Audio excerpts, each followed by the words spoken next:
Hey guys, my name is Iman and this is the second tutorial on Latin Hypercube sampling. In this tutorial, I'm going to talk about how Monte Carlo approach is implemented in computers.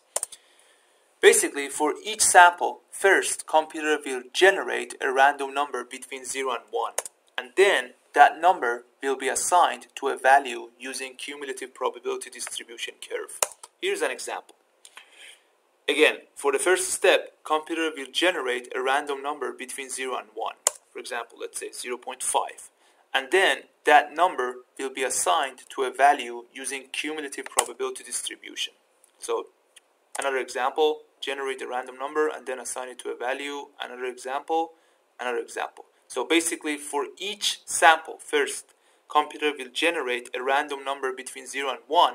And then that number will be mapped to a value using cumulative probability distribution curve.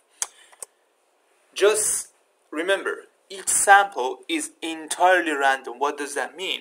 It means, for the first step, the chance of generating 0 or 0.2, 0.5, 0.4 is exactly the same. So the first step, the sampling process, is absolutely random, which means the probability distribution is uniform. So again, the chance of getting 0 or 0.2, 0.4, 0.6 is the same. So that's why we say each sample is entirely random. But the more likely outcomes or the more likely values are in the range where the curve is the steepest. What does that mean? It means, however, we have a same chance of generating 0.2 or all the numbers here. But if we have lots of samples here, after you map those samples to a value, because the curve here is the steepest, all these numbers will be mapped to something very close to 0. So that's why we say the more likely values are in the range where the curve is the steepest. What is the problem with Monte Carlo? The problem is, if you have low number of samples, the values in outer ranges of distributions are not represented in the samples, and therefore their impact is not included in the simulation output. So for example, here if you have 4 samples, you have nothing here and here. So the impact of these samples is not included in the simulation output.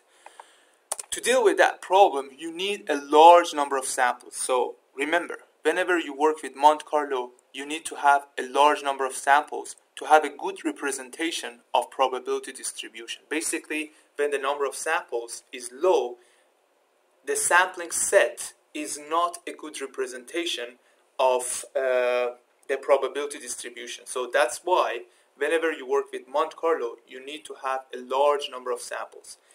Just one more thing. The Monte Carlo sampling approach is a memoryless system.